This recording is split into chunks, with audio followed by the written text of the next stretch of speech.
The attic smelled like old paper and forgotten summers. Dust motes floated through thin beams of afternoon light. I pulled another box toward me across the rough wooden floor. My childhood belongings waited inside, patient as buried secrets. Most of it I recognized. Report cards with grades I'd earned, a music box that played the same 3 notes. But then I found the book I'd forgotten existed. My old copy of Alice in Wonderland, its spine cracked from too many readings. I opened it carefully. The pages felt fragile against my fingers. And there, pressed between chapters like a preserved flower, was a Polaroid I'd never seen before. The photo showed me sitting at our old kitchen table. I was 11, maybe 12, but I was wearing a dress I'd never owned, blue cotton with tiny white flowers. I hated dresses as a child, still do. My hair fell past my shoulders in the picture, long and straight and shining, but I'd kept my hair short since I was 7. My mother cut it herself, always uneven, always practical. I flipped the photo over. Someone had written the date in careful script. June 12th, 2004, my 11th birthday. But that day lived differently in my actual memory. I spent that birthday at the hospital. My mother had chest pains that morning. We sat in the emergency room for 6 hours. She held my hand and apologized for ruining my special day. I stared at the girl in the photograph again. She smiled like she knew something I didn't. Her eyes held secrets I'd never learned. And behind her, just visible in the hallway, stood a figure wearing my mother's old apron. The one with strawberries printed on the pockets. The one she wore when she baked. But my mother never baked. She could barely make toast without burning it. I brought the photo closer to my face. The figure in the hallway was blurred, like they'd moved during the shot. But I could make out long, dark hair, a gentle slope of shoulders. Someone who belonged in that kitchen more than I ever did. The timestamp on the camera was clear, 2:47 in the afternoon. But at that exact time on my 11th birthday, I was watching my mother sleep in a hospital bed. The machines beeped around us. The smell of disinfectant made me dizzy. I remember that smell. I remember counting the holes in the ceiling tiles. I remember how my mother's hand felt cold and small in mine. But this photo told a different story. A story where I wore pretty dresses and smiled for pictures. Where someone cooked in our kitchen while I sat still and patient. Where my birthday meant cake and candles instead of worry and waiting rooms. I turned the photo over again, read the date one more time. The handwriting wasn't mine. Too neat, too careful, like someone who took time with words. The ink was faded but still legible. Below the date, in smaller letters, someone had written, Eliza's special day. But my name isn't Eliza. It never has been. I set the photo on the dusty floor and reached for my phone. I called my mother without thinking. Mom, do you remember my 11th birthday? She was quiet for a moment. Of course, sweetheart. We spent it at the hospital.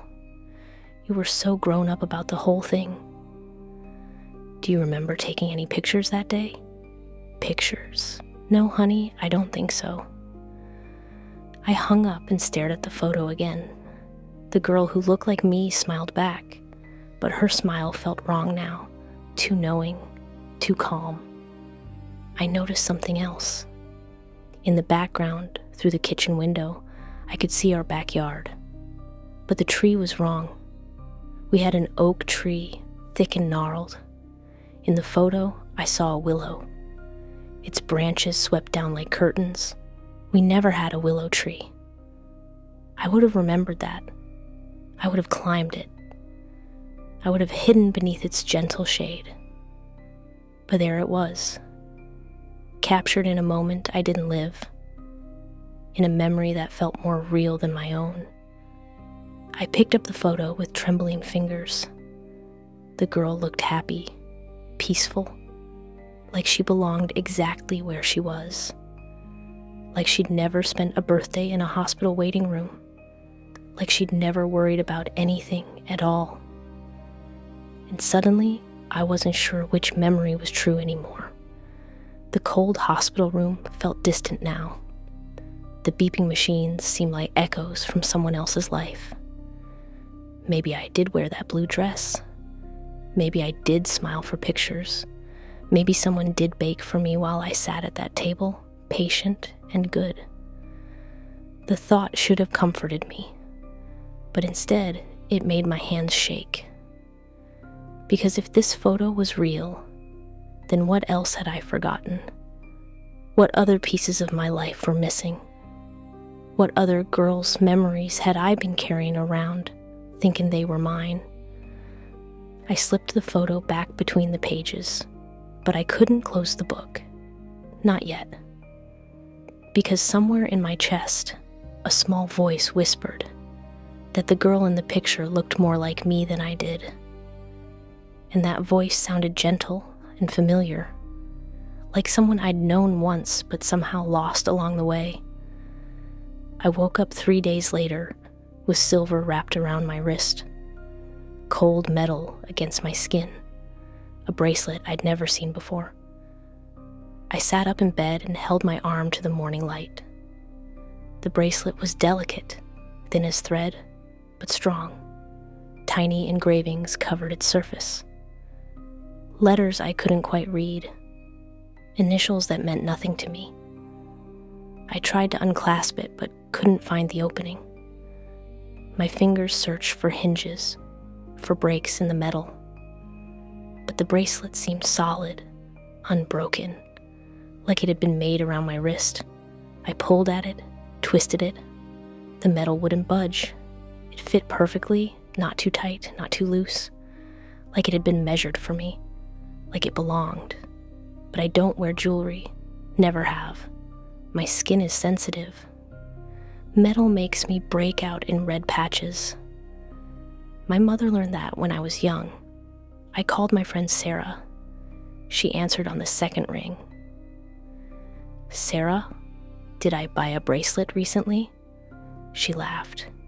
"You mean the silver one? You've been wearing it for weeks?" My stomach turned cold. Weeks? Yeah, since your birthday party last month. Don't you remember? You kept twisting it when you got nervous. But I didn't have a birthday party last month. I spent my birthday alone, ordered takeout and watched old movies. I remember the quiet. I remember wishing I had someone to call. "Sarah, what birthday party? The one at your place? We had cake? You wore that blue dress? The one with flowers?" I hung up without saying goodbye. My hands wouldn't stop shaking. I found my phone and scrolled through my photos, and there they were, pictures from a party I didn't remember. Me in the blue dress from the Polaroid, me blowing out candles, me laughing with friends I recognized but couldn't place. In every photo, the silver bracelet caught the light. It looked like it had always been there, like my wrist was naked without it. I stared at the pictures for an hour. The girl in them looked happy, relaxed. She moved through the party like she belonged, like she knew everyone's names, like she'd planned every detail herself. But I remembered sitting alone that night. I remembered the silence. I remembered feeling invisible. That evening, I took a shower. The hot water felt good against my skin. But when I stepped out, I caught my reflection in the bathroom mirror. And for just a moment, I saw someone else. Same face, same hair, but different eyes, calmer eyes. eyes that held secrets I'd never learned. I blinked and I was me again, but the feeling lingered, like I'd borrowed someone else's body for a breath. I touched the bracelet under the running water. The metal stayed cool despite the heat, and I could swear it hummed against my pulse, like it was listening to my heartbeat, like it was learning the rhythm of my blood. That night, I dreamed of a mirror I didn't recognize. It was old, with a wooden frame carved with flowers. I stood in front of it, but my reflection was clearer than I'd ever seen myself. In the dream, I traced the bracelet with my thumb. The motion felt familiar, practiced, like I'd done it 1,000 times before, like it was a habit I'd carried for years. When I woke, my thumb was moving against the metal. The same motion, the same gentle pressure. And for a heartbeat, I felt complete, like a missing piece had finally found its way home. But then awareness returned, and with it, the cold certainty that this bracelet didn't belong to me, that these memories weren't mine, that somewhere, another girl was missing her silver thread, missing her gentle habits, missing her calm eyes. I wondered if she was looking for them, if she felt empty without her bracelet, if her wrist felt naked and wrong. I wondered if she was trying to remember me, the way I was trying to remember her. My phone buzzed against the nightstand, a message from a number I didn't recognize. But when I opened it, I found a conversation that went back months. The messages were mine, my words, my phone, but I'd never seen him before. Good morning, beautiful. Coffee later? That was me, apparently. 3 weeks ago. It's 7 a.m, but I never wake up before 9, and I don't drink coffee. Miss you already. Last night was perfect. Also me, with a heart emoji. I don't use heart emojis. They feel too eager, too honest. I scrolled up through weeks of messages, love notes, inside jokes, plans for dinners I didn't remember eating. All in my voice, but softer somehow, warmer. There were photos too. Selfies I had no memory of taking. Me in restaurants I'd never been to. Me holding hands with someone just outside the frame. Me looking happy in ways I didn't recognize. The most recent message was from yesterday. Can't wait to see you this weekend. I have something special planned. I stared at the screen until my eyes burned. Then I called the number. A man answered. His voice was warm, familiar, like honey poured over old songs. Hey, gorgeous, you calling to check on dinner plans? I couldn't speak. My throat had closed around words I didn't know. Eliza? You there? Eliza. That name again. The name from the photo. The name that wasn't mine. I think you have the wrong number, I whispered. He laughed, not cruel, just confused. Very funny. Same joke you made last week. You okay? Who is this?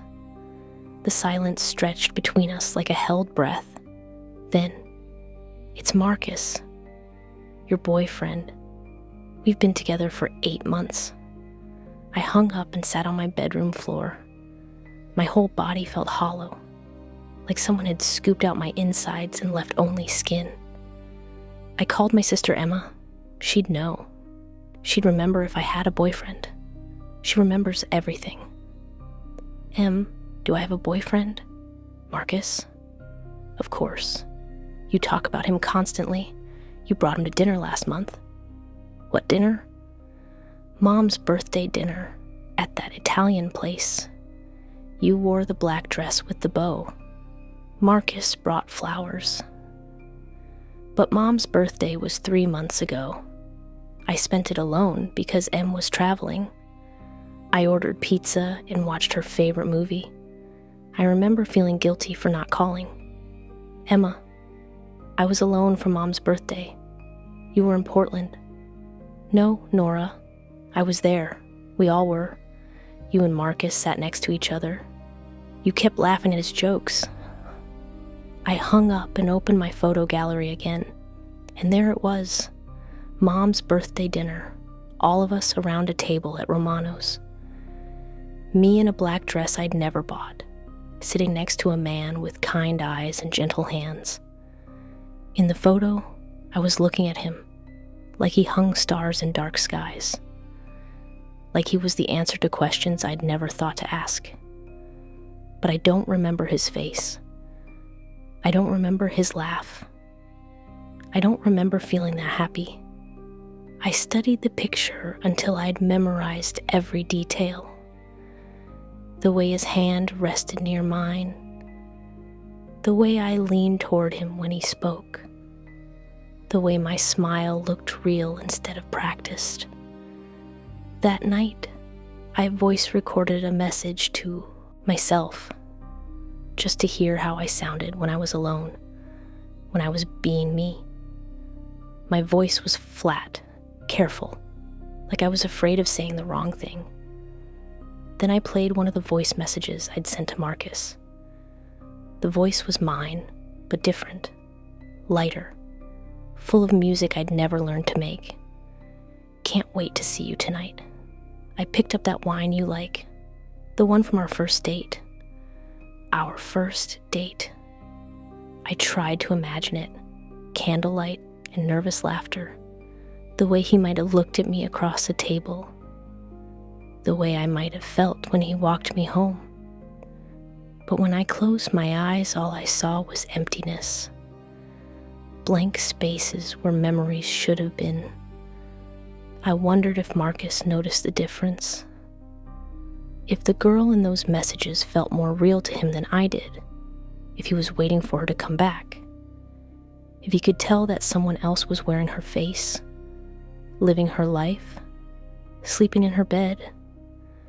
I wondered if she loved him, if she missed him, if somewhere in the space between who I was and who I used to be, she was trying to find her way back to his arms. Every morning became a game of catch-up. I'd brush my teeth and watch my reflection hesitate. Blink a heartbeat too late. Tilt its head just after I did.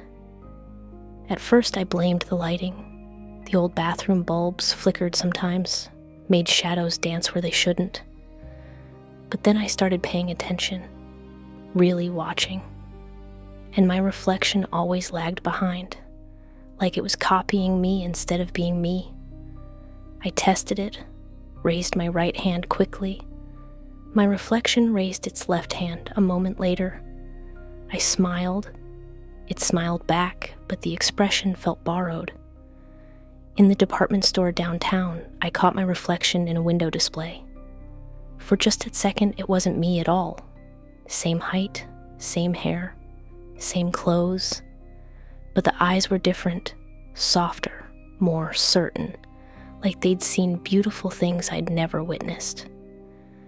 When I blinked, I was back, but the other girl's expression lingered in the glass, peaceful, like she'd been waiting for me to notice her. I started avoiding mirrors after that, kept my eyes down in bathroom visits, but reflective surfaces are everywhere. Windows, phone screens, the back of spoons, and she was always there, almost me, but not quite. A girl who moved through my life like she belonged, like she remembered how to be happy. I bought new makeup, thinking it might help.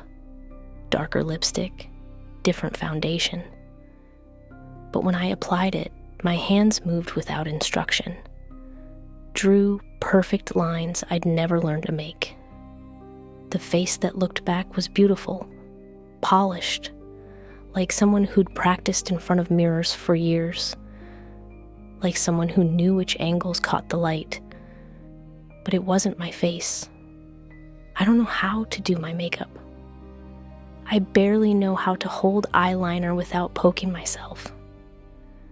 That night, I covered every mirror in my apartment with sheets, towels, anything that would block my reflection. But I could still feel her. waiting behind the fabric, patient and gentle and sure of herself. I called my mother. "Mom, do you remember teaching me to do my makeup?" "Of course, honey. You were so excited to learn. We spent a whole afternoon practicing." "What afternoon?" "Your 16th birthday. You wanted to look grown up for your party." But I didn't have a sweet 16 party.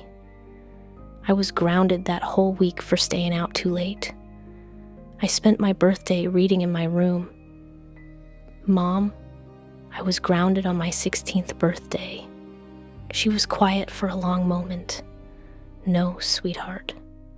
You had a beautiful party. Pink decorations. All your friends came.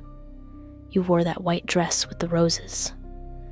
I hung up and sat in my covered apartment.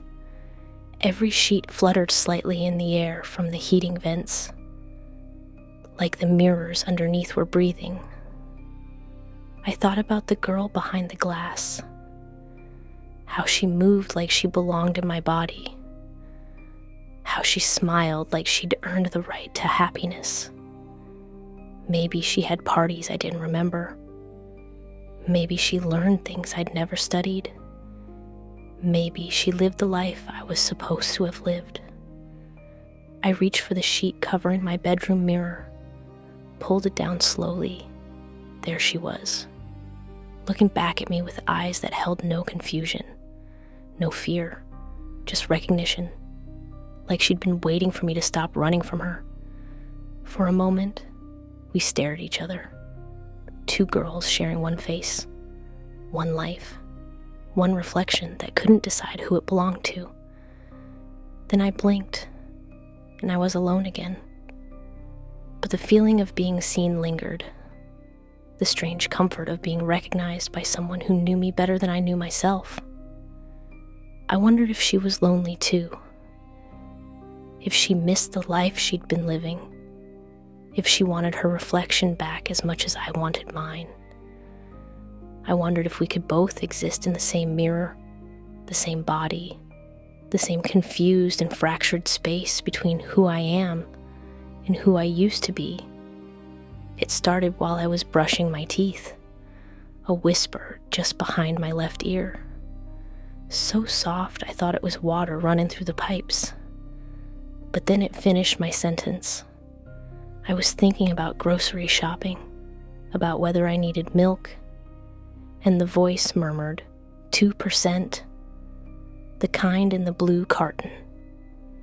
I froze with toothpaste foam in my mouth, listened to the silence, but the voice had already faded back into the space where thoughts begin.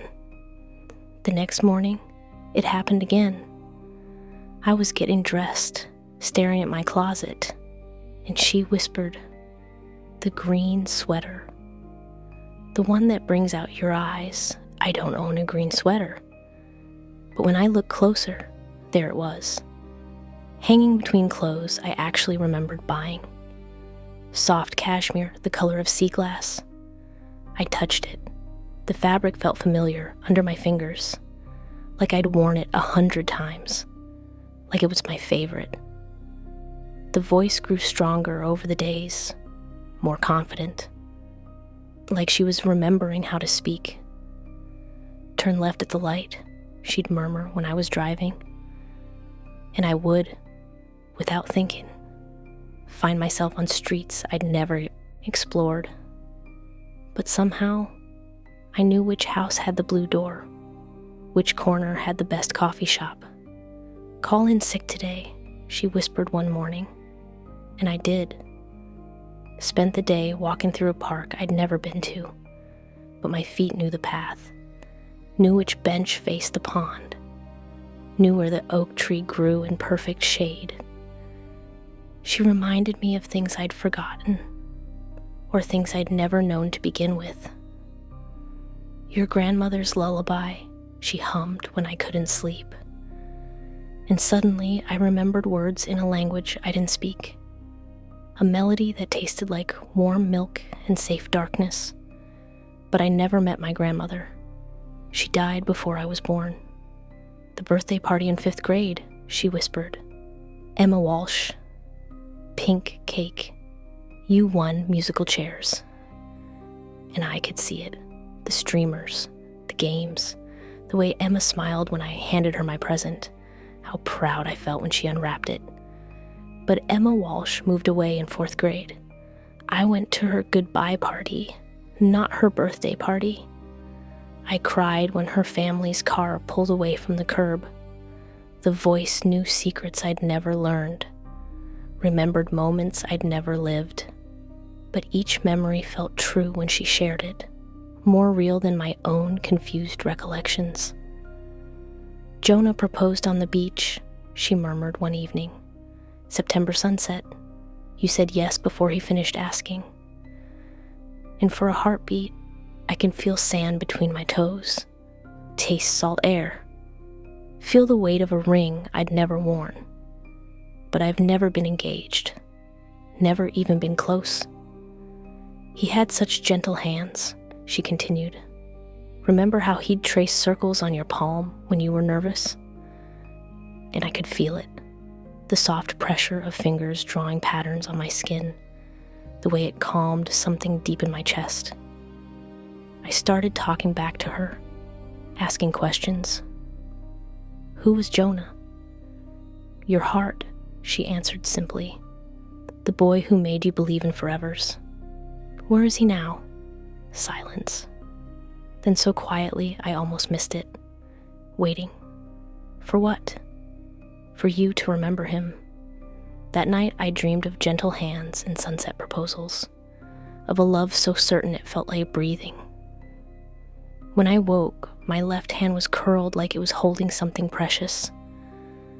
The voice felt closer now, like she was sitting beside me instead of whispering from far away.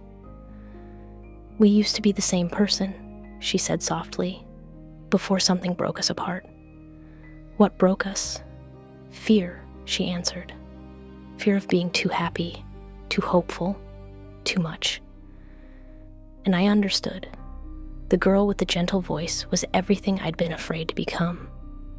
All the joy I'd pushed away, all the love I'd convinced myself I didn't deserve. She was the parts of me that had learned to trust, to hope, to believe that good things could last. Now she was trying to teach me how to be whole again, how to remember that happiness wasn't something to fear, that love wasn't something to run from. Let me show you, she whispered. Let me help you remember who we used to be. Jess and I met for coffee on Thursday. Same cafe we'd been going to since high school. Same corner table by the window. She ordered for both of us without asking. Knew I wanted oat milk and an extra shot. Knew I'd pick at a blueberry muffin, but never finish it. We talked about normal things. Her new job, my neighbor's loud music, the weather turning cold. Then she opened her mouth to say my name. I watched her lips form the first letter, and what came out was Eliza. Just once, soft and natural, like she'd been calling me that for years. Then her face went white. She blinked hard, shook her head. Sorry, slip of the tongue. God, I'm tired. But I saw something in her eyes. Recognition, like she'd spoken the right name for the first time in months. Who's Eliza? I asked. Nobody, just someone from work. You remind me of her sometimes. But Jess doesn't lie well, never has. Her cheeks flush pink when she's not telling the truth. That evening, she texted me a photo. A throwback to senior year, she said. Look how young we were. The picture showed two girls at graduation. One was definitely Jess, 17 and laughing, her cap tilted wrong. But the other girl wasn't me. She looked like me. Same face shape, same hair color, but her smile was different. Wider, more confident, like she'd never doubted herself for a single day. The caption read, Me and Eliza, 2016, best friends forever. I stared at the photo until my eyes burned, zoomed in on the girl who wore my face but wasn't me. She had her arm around Jess. They looked comfortable together, like they'd known each other's secrets since childhood, but I was Jess's best friend in high school. I was there at graduation. I remember the heat under those ugly robes. I remember how we promised to stay in touch over the summer. I called her. Jess, who's the girl in the graduation photo? What girl? The one you just sent me? You labeled her Eliza. Long pause. I heard her breathing, fast and shallow. I sent you a photo of us, you and me, at graduation. The girl in the photo isn't me. Of course it's you. Don't be silly. But her voice sounded wrong, uncertain, like she was trying to convince herself as much as me. I hung up and called our other friend from high school. Maya would remember. Maya remembered everything. Maya, who was my best friend senior year. Jess, obviously. You two were inseparable. And what's my name? She laughed. What kind of question is that? Your name is... She stopped. Your name is... The silence stretched between us. I could almost hear her thinking. Searching. Nora, she said finally. But she sounded like she was guessing. Are you sure? Of course I'm sure. Although ... Another pause. You know, sometimes I think of you as Eliza. Isn't that weird? No idea why. I hung up and sat in my quiet apartment. Around me, the covered mirrors seemed to pulse under their sheets, like they were trying to tell me something. I thought about the girl in the graduation photo. How natural she looked next to Jess. How right they seemed together. Maybe that girl had been Jess's real best friend. Maybe I was just wearing her memories, living her friendships, stealing her place in photos I didn't belong in. I wondered if Jess missed her, if sometimes when we were together, she felt like something was off, like she was talking to the wrong person. I wondered if the real Eliza was trying to come back, if she was tired of watching someone else live her life, love her friends, sit in her favorite coffee shop.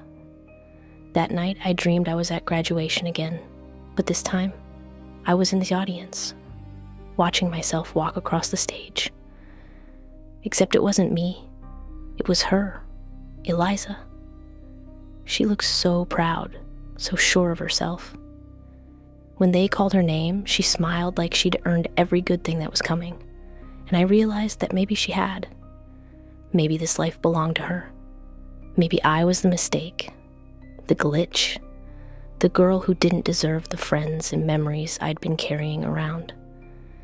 Maybe it was time to give them back, to let her have what was always hers, to step aside and let the right person live in this body, this life, this story that had never really been mine. I've lived here for 3 years, signed the lease myself, painted the walls blue because blue felt safe. But lately, things are in places I didn't put them. Books alphabetized on shelves I thought were random. Spices arranged by color in the kitchen. A lavender plant by the window that I don't remember buying. The pantry is full of brands I never choose. Organic pasta, fancy olive oil, tea that tastes like flowers and sunshine. When I eat them, they taste familiar, like coming home after a long trip. There's a key on my ring that doesn't fit any lock I know, small and silver, with a number etched on its side, 27. I've tried it on every door in the building. None of them turn. But sometimes, walking past apartment 27, I feel pulled toward the door, like I should be able to walk right in, like someone's waiting for me to come home. The woman who lives there is named Mrs. Chen, sweet and quiet. She waves when she sees me in the hallway, but last week she called me Eliza. "Good morning, Eliza. How are you feeling today?" I corrected her gently. Told her my name was Nora. She looked confused, apologized, but I caught her watching me after that, like she was trying to solve a puzzle that didn't quite fit. My apartment feels different at night, softer somehow, like it's remembering things I can't. When I'm half asleep, I walk to the window automatically, stand there looking out at the city, but I'm not seeing what's actually there. In my drowsy state, I see a different skyline, taller buildings, a river that curves around lights I've never seen, a city I've never been to but somehow miss. I wake up pressed against the glass, cold and confused. But for those first few seconds, I feel homesick for a place that doesn't exist. There's a loose floorboard in the bedroom. It creaks when I step on it wrong. But yesterday, I found myself prying it up with my fingers, like I knew something was hidden underneath. The space below was empty, except for dust and old newspapers, but my hands knew exactly where to search, like they'd hidden something there before. I sat on the floor, running my fingers along the edges of the hollow space, and I could swear it had been full once, full of secrets someone trusted to the darkness under my room. The bathroom mirror is the worst. Even covered with a sheet, I can feel her behind it, patient and calm, like she's waiting for me to remember that this was always her space, her sanctuary, her home. I found a photo album tucked behind books I don't remember reading, wedding pictures, birthday parties, Christmas mornings, all featuring a girl who looks exactly like me, but I'm not in any of them. The girl in the photos moves differently, laughs differently, loves differently, like she's never been afraid of anything in her life. In one picture, she's standing in this apartment, same walls, same windows, but the furniture is arranged differently, warmer, more welcoming, like someone who believed in making beautiful spaces for the people she loved. She's wearing an engagement ring in that photo, looking at the camera like she's about to share the best secret in the world. I turned my hand over, studied my ring finger. The skin is slightly paler there, like something had lived on that finger for years. Something important that left its mark even after it was gone. I wonder if she's trying to redecorate, if she's putting things back where they belong, if she's preparing this place for someone who's coming home. I wonder if the key on my ring opens a door I haven't found yet, a door that leads back to her life, her love, her version of happiness that I've been living in the shadow of.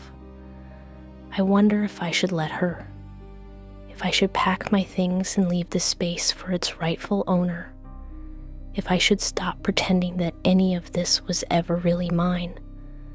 Under the loose floorboard, I found what had been missing. A small leather diary, brown and worn, the kind with the tiny lock that doesn't keep anyone out. The handwriting inside looked like mine, almost, but neater, more patient, like someone who thought before writing, who chose her words carefully. The first entry was dated 2 years ago. Caleb called today. He's starting kindergarten next week. I can't believe my little brother is growing up so fast. I told him I'd come to his first day, but work is so busy. I feel like I'm missing everything important. Caleb, a little brother I don't have. I've been an only child my whole life, but reading his name felt familiar, like calling for someone in another room, like love that had been waiting in my chest without a face to attach to. I kept reading. Jonah brought me flowers today, just because it's Tuesday, He said, "Sunflowers. He knows they're my favorites. We talked about the wedding again. December feels so far away, but also too soon. I want everything to be perfect for him." Jonah, the name the voice had whispered, the ghost engagement I'd dreamed about. But here he was, solid on the page, real enough to bring flowers, real enough to plan a future with. Caleb's soccer game was amazing. He scored twice. Jonah cheered so loud I thought he'd lose his voice. It makes me happy how much he loves my family, how easily he fits into our chaos. Page after page of a life I'd never lived. Family dinners with people I'd never met, holidays that sounded warm and full, love that felt certain and safe. Mom made her famous apple pie for Thanksgiving. Caleb ate 3 pieces and got sick. Jonah held him while he cried. Dad said Jonah's going to be a good father someday. I think so too. My parents never made family dinners. We ate in silence, mostly. Chinese takeout and the evening news. But reading about Thanksgiving pie made my mouth water. Made me homesick for traditions I'd never had. Worried about Caleb today. He fell off his bike and scraped his knee pretty bad. But he didn't cry. He's trying so hard to be brave. I put a bandage on it, and he said I'm the best big sister ever. My heart almost burst. The way she wrote about Caleb made my chest ache. Like missing someone I'd never met. Like grief for a relationship that had never existed. But the feeling was so strong, so real. Like somewhere deep down, I remembered loving a little boy with grass stains on his knees. Like I remembered being the person he ran to when he got hurt. Jonah and I looked at apartments today. Found one with 2 bedrooms. One for us, one for Caleb when he visits. Jonah said he wants Caleb to feel like he belongs wherever we are. God, I love this man. 2 bedrooms, like the apartment I lived in now. Like someone had been planning for a little brother to stay over, to feel welcome and safe. The entries got happier as they went on. Wedding planning, new jobs, small joys and daily love. A life that felt full and purposeful. Then they stopped. The last entry was dated 8 months ago. I feel like I'm forgetting things, small things at first. Where I put my keys, what I had for lunch. But yesterday I couldn't remember Caleb's middle name. And this morning, Jonah looked at me like I was a stranger. I'm scared something's wrong with me. I'm scared I'm disappearing. After that, blank pages. Like whoever had been writing had simply vanished. I closed the diary and held it against my chest. The leather felt warm, like it had been waiting for me to find it. All those memories I couldn't place. All those feelings that didn't match my life. They belonged to her, to Eliza, the girl who had a little brother and a fiancé, and parents who made holiday pies. The girl who had lived in this apartment before me, who had loved people I was now pretending to remember. But if her memories were in my head, where was she? Had she disappeared completely? Or was she somewhere else, living my empty life? Missing a family that didn't know her face anymore? I wondered if Caleb was still waiting for his big sister to call. If Jonah was still wondering where his fiancé had gone. If they knew that someone else was wearing her body but had lost her heart. I wondered if there was a way to give her back to them. To return her to the life she'd been stolen from. To let her love the people who were meant to be hers. I ordered a copy of my birth certificate to prove something to myself. To anchor my identity in facts that couldn't be changed or forgotten. The document arrived on a Tuesday. Official seal, government letterhead, everything that should have made it feel true. I opened it on my kitchen table, read my birth date, my place of birth, my parents' names, all correct, all familiar, but the name at the top wasn't mine. Eliza May Hollis. Not Nora, not the name I'd answered to my whole life. Eliza, the name everyone kept calling me, the name that felt like coming home. I dropped the paper, watched it flutter to the floor. My hands shook so hard I couldn't pick it up again. This was impossible. I knew my own name. I'd lived with it for 26 years, signed it on documents, answered to it in classrooms, heard my mother call it from another room, but there it was, official and undeniable, Eliza May Hollis. I called the Vital Records office, asked if there had been a mistake. No mistake, the clerk said. The certificate is accurate. Would you like to order additional copies? I hung up and stared at the paper on my floor. Then I did what I'd been avoiding for weeks. I Googled the name. Eliza May Hollis brought up a news article from 1998. Local girl dies in house fire, age 11. The photo showed a girl who looked exactly like me. Same eyes, same smile, same face I saw in every mirror. According to the article, she died on her birthday, June 12th, the same date from the Polaroid, the same birthday I remembered spending in a hospital. But this girl had been having a party when the fire started. Friends over, cake in the oven, a celebration that turned into tragedy in minutes. I read the article 3 times. Each time, the details felt more familiar. The house, on Maple Street, the yellow kitchen, the way smoke moved through hallways like searching fingers. I could almost smell it, almost taste the ash on my tongue. But I'm not dead. I'm sitting in my apartment, breathing and thinking, and being confused. I can't be a girl who died 28 years ago. Yet the evidence was everywhere. Photos that match my face. A name that felt more real than my own. Memories that belonged to someone else's life. I drove to Maple Street that evening. The house from the article was still there. Rebuilt but recognizable. Same porch, same oak tree in the front yard. I sat in my car across the street, and slowly, things started to make sense. The wrong skyline I saw from my window. It was the view from this house, the backyard with the willow tree, the kitchen where someone baked while I sat patient and good. This was where Eliza had lived, where she'd loved her little brother and planned her future, where she'd died before any of it could come true.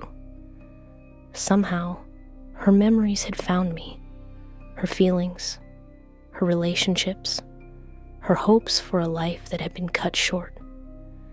But why me? Why was I carrying around the ghost of a girl I'd never met? I thought about the voice that whispered secrets, the reflection that moved too slowly, the diary full of love I'd never experienced. Maybe Eliza wasn't gone.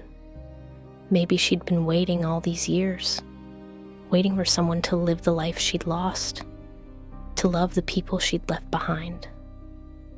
Maybe I wasn't losing my mind. Maybe I was gaining a heart. Her heart, full of all the love she'd never gotten to give. The thought should have terrified me, but instead, it felt like relief. Like finally understanding why nothing in my life had ever felt quite right. I wasn't meant to be Nora, quiet and careful and afraid of hoping for too much. I was meant to be Eliza, brave enough to love completely, strong enough to believe in forevers, generous enough to make space for a little brother in my future plans. I was meant to finish what she'd started, to love the people she'd loved, to live the life that had been stolen from her by smoke and flame and terrible timing. I wake up in places I don't remember going.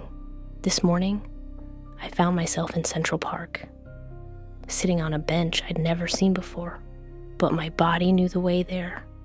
My feet had walked the path without my mind's permission. The dreams are getting longer now, more detailed. I dream of Caleb's kindergarten graduation.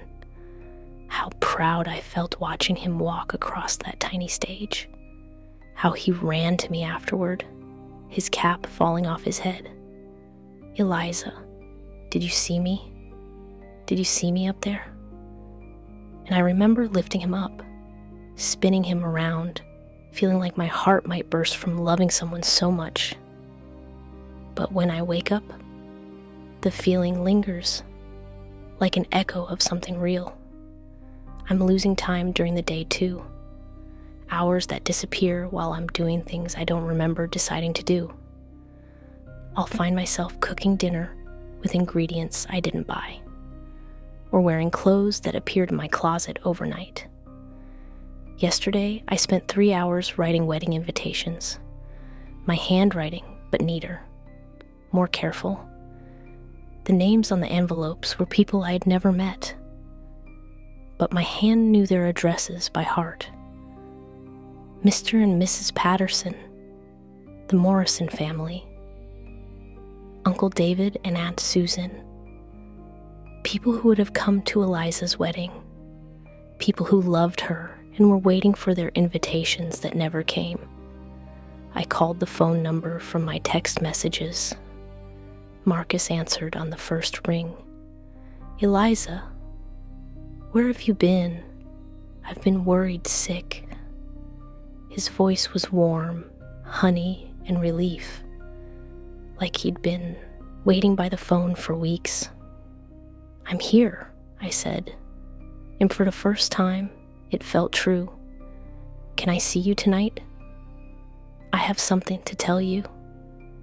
We met at a restaurant I'd never been to, but when I walked in, the hostess knew my name, led me to a table where Marcus was already waiting. He looked exactly like he had in the photos. Kind eyes, gentle hands that moved when he talked. When he saw me, his whole face lit up. "There you are," he said softly. "I was starting to think I'd lost you."